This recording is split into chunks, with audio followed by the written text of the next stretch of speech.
Hello, everybody.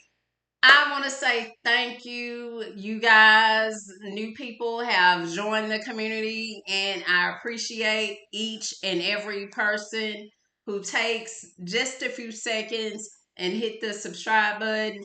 It helps boost this content in the algorithm and make sure others get access to this information.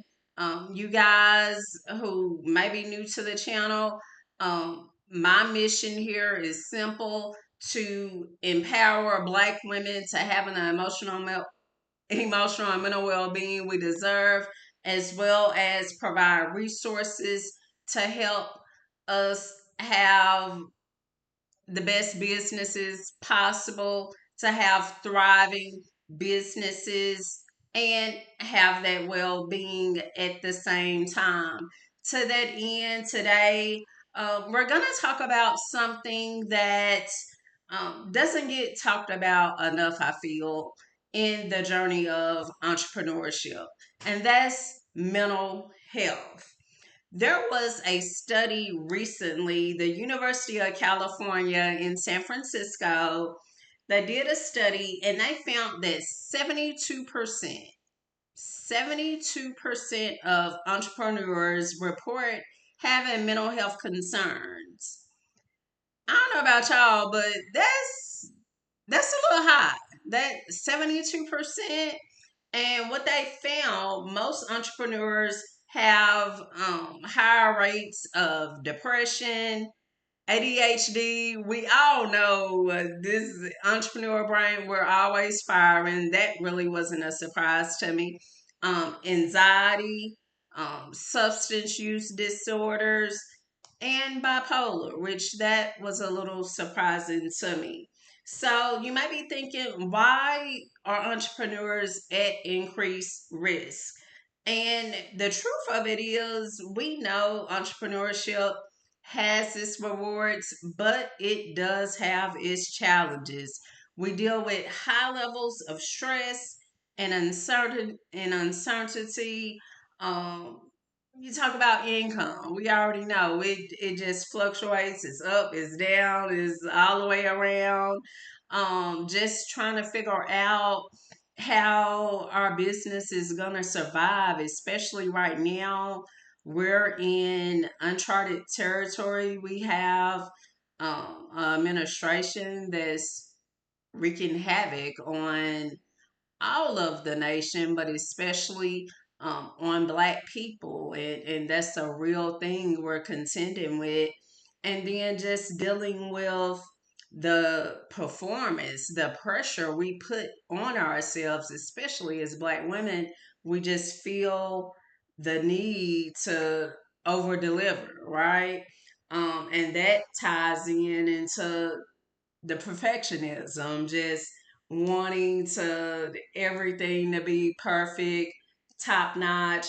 And for many of us, Black women, we came from corporate where that was expected of us, to where Jan can get away with making a million and one mistakes, but if you make one tiny error, you getting called into the office. So we've been programmed that we have to be perfect, and that is simply not true. We're human, and yes, do your best, but know that there will be times you will make a mistake.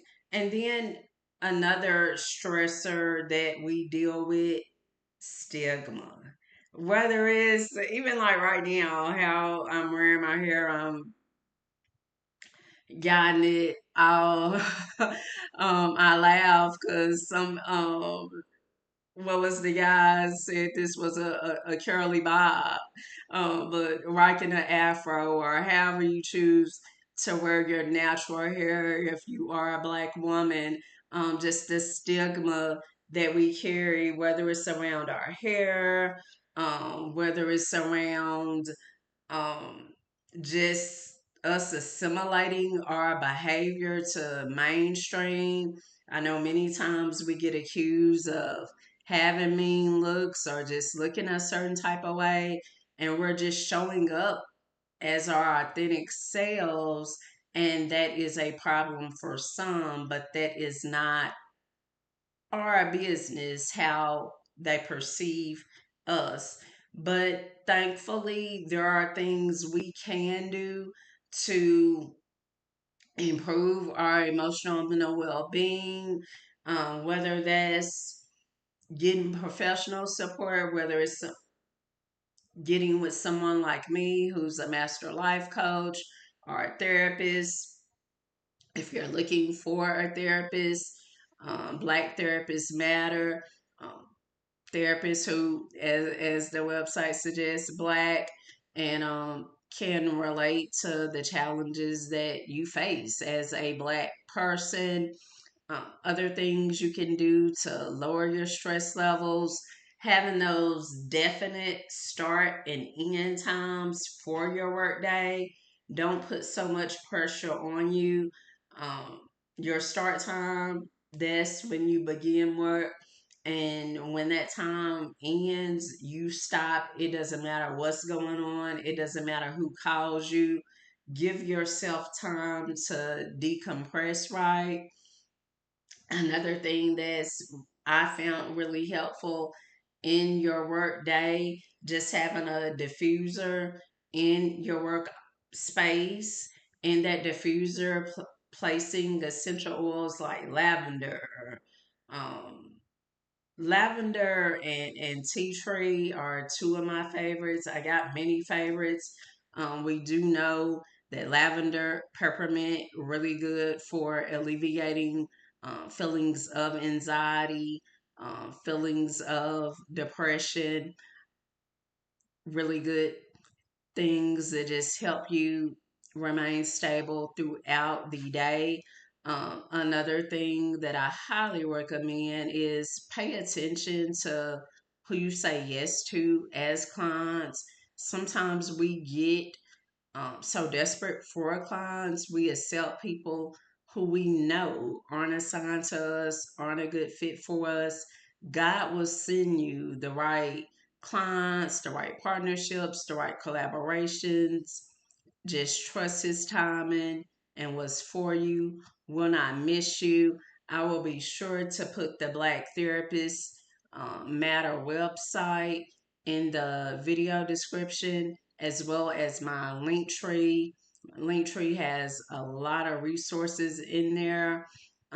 My links to other social media platforms are there as well. So if you would like to join me on Substack, you'll see the link in the link tree header. You'll see the link for that as well. The Substack, it is a community like here on YouTube, but what makes it a little different, I'm able to share resources there that not able to share here on YouTube, as well as for people who become part of the community. For the annual members of the community, you would get access to having a life coaching session with me, followed up with monthly Q&As, to where you can get that insight, get that guidance as you do the work on your healing journey. So when you join the Substack community annually, that's one of the benefits. And if you decide to join monthly, you do get access to um, some really great resources as well. And as always, you know, I am wishing you love, health, and happiness. Until next time, stay blessed.